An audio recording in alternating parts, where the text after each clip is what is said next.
गई फिर सुबह, क्या हंसी है समा, देखती हूँ जहाँ, गीत गाए हवा, गुनगुनाए फिजा, अर्श से साथ रहो, मैं इधर ही आऊंगी। जगमगाए जहाँ, रात रुखसत हुई, आ गई फिर सुबह, क्या हंसी है समा। अस्सलामुअलैकुम Pakistan and good morning Pakistan. कैसे हैं आप लोग? हमेशा की तरह देती हूँ दुआ। खुश रहें, आबाद रहें, अपनों के साथ रहें, एक दूसरे का ख्याल रखें और ख़ास तौर पे अपने वालिदैन का, जो अल्लाह पाक का बहुत ही कीमती तोहफ़ा। इस दुआ के साथ मैं अपने morning show good morning with सभी का आगाज़ करती हूँ। नाज़रीन, अक्टूबर का महीना और पूरी दुनिया में ब्रेस्ट कैंसर यानी कि छाती का सरतान, इस पर बात की जाती है। ये ख़वातीन में ज़्यादा इसका रेशो है एज़ कम्पेयर टू मर्दों में। चलें हम कुछ हकीकत की तरफ चलें। टेलीविज़न पे ऐड चल रहा है, दो पड़ोसने आपस में बात करेंगे। हाँ, ये रज़िया और कुलसूम की कहानी। दिल थाम के सुनिएगा, आपके इर्द गिर्द भी कोई रज़िया और कुलसूम हो सकती है। आपके मोहल्ले में, आपके घर में, कोई भी। नाज़रीन, मैं सिर्फ बात कर रही हूं तो मेरी आंखें नम हो रही हैं। ऐड चला, अचानक रज़िया ने कहा कि ये बेवकूफ़ बनाते हैं, ये तो कोई बीमारी नहीं है, और वे कह कर चली गई। और ये कुलसूम, जो ये मैं छोटी सी बात कही है ना कि वो उठ के चली गई, ये आज से 2 साल पहले। और उसके बाद ये ऐड फिर चला तो उसके जहन में वो पूरी फिल्म की तरह चली। हाँ, रज़िया जो ये कह के चली गई थी, ये सब फजूल बात है। ये रज़िया बड़ी प्यारी बहन है। आज उसकी आंखें कुलसूम की नम हो गई इस वजह से कि किसी वक्त जो रज़िया थी, बड़ा प्यारा है उसके घर था, बड़ी प्यारी फैमिली थी, 3rd फ्लोर पे रहती थी। दोनों पड़ोसनी बहुत अच्छी थी, अक्सर गुफ्तगू होती, आते जाते बात होती। रज़िया के बहुत अच्छे हस्बैंड थे, बड़ी अच्छी जॉब थी, 3 बच्चे थे, 7 साल का बेटा, 12 साल की बेटी और एक 10 साल की बेटी। ये खूबसूरत सी फैमिली अपनी जिंदगी गुजार रही थी। कहते हैं कुछ पता नहीं चलता। रज़िया की मसरूफियात, घर के काम, बर्तन धोने, घर कपड़े धोने, खाना पकाना, अपने हस्बैंड का ख्याल करना, बेटी को स्कूल, तीनों बच्चों को स्कूल भेजना, उनका यूनिफॉर्म धोना, इस्त्री करना, लॉट्स ऑफ काम, यानी कि बहुत सारा काम। ये जिंदगी की एक औरत की तो रेगुलर मसरूफियात है। और कोई शिकवा न करना, अड़ोस पड़ोस, खानदान, फैमिली, ससुराल, बहन भाई, सबको बड़े अच्छे अंदाज में हैंडल करना। और मुझे तो ऐसा लगता है, कुलसूम का कहना है कि मुझे लगता है कि रज़िया के बिना तो घर चल ही नहीं सकता। एक आवाज आती है, बेगम आप कहाँ हो? अरे यही तो रखा है आपकी टाई, आपको परेशान क्यों थे? यार तुम ऐसा नहीं क्या करो। अच्छा नाश्ता तैयार हो गया? अच्छा नाश्ता तैयार हो गया, हाँ मैंने आपका नाश्ता। एक आवाज़, 7:30 का टाइम, 8 बजे का टाइम, बस मैं बच्चों का लंच बना रही हूँ। एक आवाज़ बेटी की, माँ मेरी गाड़ी आने वाली है, जल्दी करो, तीनों बच्चों को जल्दी जल्दी से रेडी करना और इनको स्कूल भेजना। उनके जाते ही पूरे घर की सफाई करना। अरे थोड़ा सौदा रह गया था फ्रिज का। हर औरत की कहानी आपके घर की कहानी है, अगर आप समझे तो। फिर एक दिन रात को सोते हुए रज़िया ने अपने शौहर से कहा कि मुझे कुछ सीने में दर्द होता है। तो उसने एक इग्नोर करके कहा, डॉक्टर के चली जाना। रजिया ने भी बेचारी ने 12 बज जाते हैं सोते सोते। कौन पूछेगा, जाके मैं 12 साल की बेटी से कहूँ या 7 साल की बेटी से कहूँ या 10 साल की बेटी से कहूँ या 7 साल के बेटे से कहूँ, मुझे दर्द होता है। अरे वो कभी नहीं कहेगी। और छुट्टी का दिन है, सैटरडे संडे, और शौहर पहले ही कह देता है आज मुझे परेशान नहीं करना, मैंने सारा महीना ऑफिस काम करता हूँ और मैं थक जाता हूँ, तो मुझे ज़रा रेस्ट चाहिए, मेरे सर में दर्द हो रहा है। तो बेगम एक्स्ट्रा खिदमत करने लग जाती है। वो भूल गई उसके सीने में दर्द हुआ था, रजिया भूल गई उसके सीने में। फिर एक दिन पड़ोस से भी कहीं कह दिया, पड़ोसन कुलसूम जो 2nd फ्लोर पे रहती है, यार कुछ थोड़ा दर्द होता है। उसने भी ये कहा, तो तुम लापरवाही क्यों कर रही हो? अरे क्या करूं, मुझे फुर्सत नहीं मिलती, टाइम नहीं मिलता। अरे बेवकूफ़, तुम डॉक्टर के चली जाओ, गायनेकोलॉजिस्ट बहुत अच्छी है। हाँ हाँ मैं जाऊंगी। वो एक वादा करके चली गई।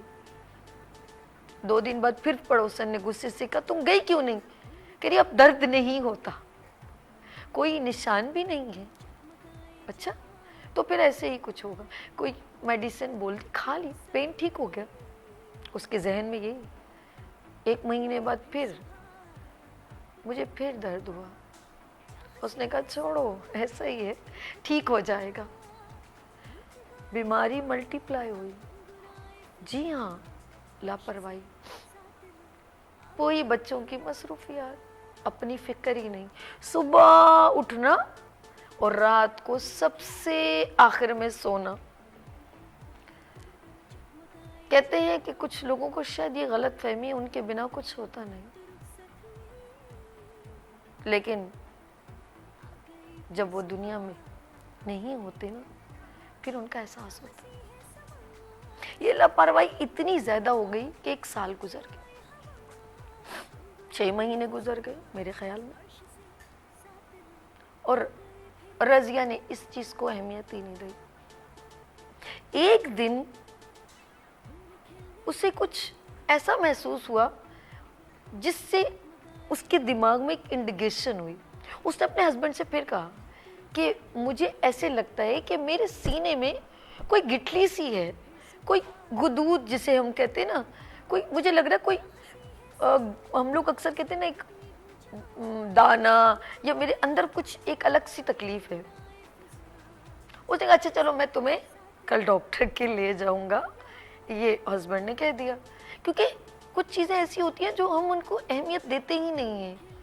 उनके जहन की दूर दूर तक नहीं होता कि क्या होने वाला है उनके घर में, क्या सानिया होने वाला है, कौन हमसे दूर होने वाला है। कि बहुत तेज बरहक है, और इसका तो अल्लाह ने पता ही नहीं दिया कि 1 सेकंड में भी हो सकती है, चंद लम्हों में हो सकती है। लेकिन जब आपको ये पता चल जाए कि आपकी ज़िंदगी 3 महीने की या 6 महीने की है या सेकंडों की है, तो आपका पूरा वजूद लरस जाता है और पूरा घर डिस्टर्ब हो जाता है। और यही हुआ रजिया के साथ। जब डॉक्टर के पास बहुत बार तकलीफ का इजहार करने के बाद शौहर ने अपना कीमती वक्त निकाला, जो रोज कहता था किसी के साथ चली जाओ, बहन को बुला लो, इसको बुला लो, उसके साथ चले जाओ, शायद उनके पास टाइम नहीं था। ऐसा भी होता है। चले जी, आखिरकार तकलीफ उरूज पर गई और रजिया को वो लेके चले गए। डॉक्टरों ने ऑफ कोर्स पूछा, पूरी इंफॉर्मेशन प्रोफाइल ली, और उन्होंने कहा फौरन आपका ये टेस्ट होना चाहिए। मैमोग्राफी आई थिंक कहते हैं, या मेरे ख्याल में कुछ, मुझे इतना कि नहीं, कुछ अल्ट्रासाउंड है, कुछ इस तरह, क्योंकि ब्लड टेस्ट आई थिंक नहीं होता। टेस्ट हुआ, चले जो भी, जो तभी डॉक्टर्स बताएंगे आपको मेरे साथ प्रोग्राम में। उन्होंने उससे ऑफ कोर्स टेस्ट हुआ, और एंड अगले दिन रिपोर्ट आई और उनके हस्बैंड को कॉल किया गया और बताया गया कि आपकी वाइफ को, यानी कि मैडम रजिया को, मेरी आपकी बहन, आपकी वाइफ रजिया को क्या है, ब्रेस्ट कैंसर है, और वो 3rd स्टेज पर है। ये सुनते ही वो जो शौहर है, नामदार है, उनके दिमाग की जो है ना वो सुन हो गया कि ये क्या हुआ। मेरे 3 बच्चों का क्या होगा? अब आ गया आ गया आ गया। मेरा क्या होगा? मेरे 3 बच्चों का, मेरी 2 बेटियों का, मेरे घर का, मेरे तो घर की सारी बर्डन मेरी बीवी ने लिया हुआ था। अब उन्हें ख्याल आ गया।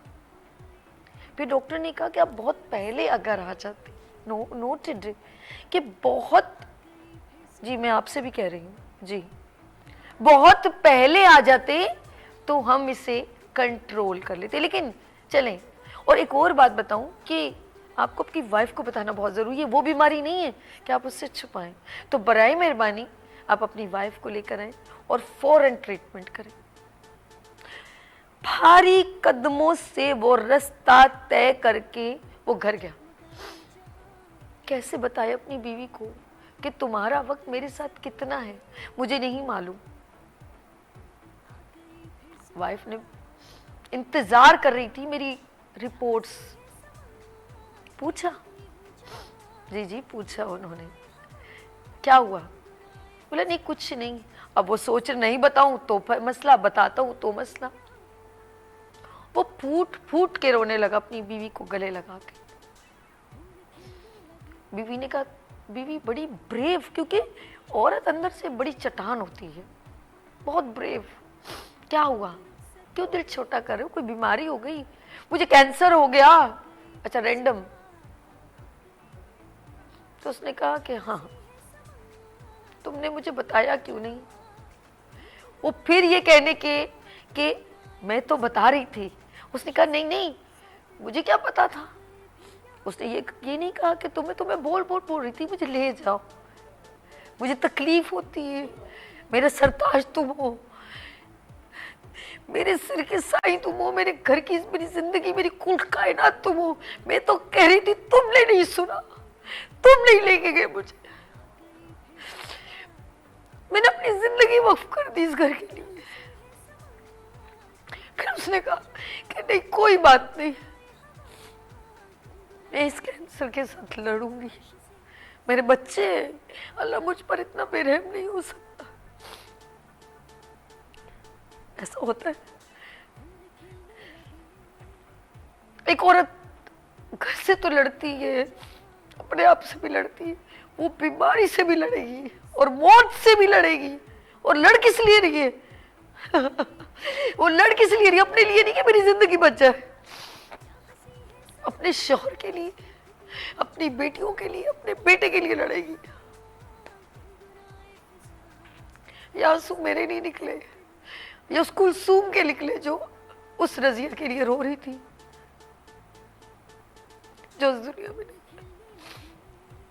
नाज़रीन, किसी बीमारी को हल्का मत ले, वरना आपके अपने बहुत कीमती बिछड़ जाएंगे। अपना बहुत ख्याल रखिएगा। लेते हैं यहाँ पर ब्रेक और मिलते हैं ब्रेक के बाद। आ गई फिर सुबह, क्या हंसी है समा, देखती हूँ जहाँ, गीत गाए हवा, गुनगुनाए फिजा, अर्श से साथ रहो।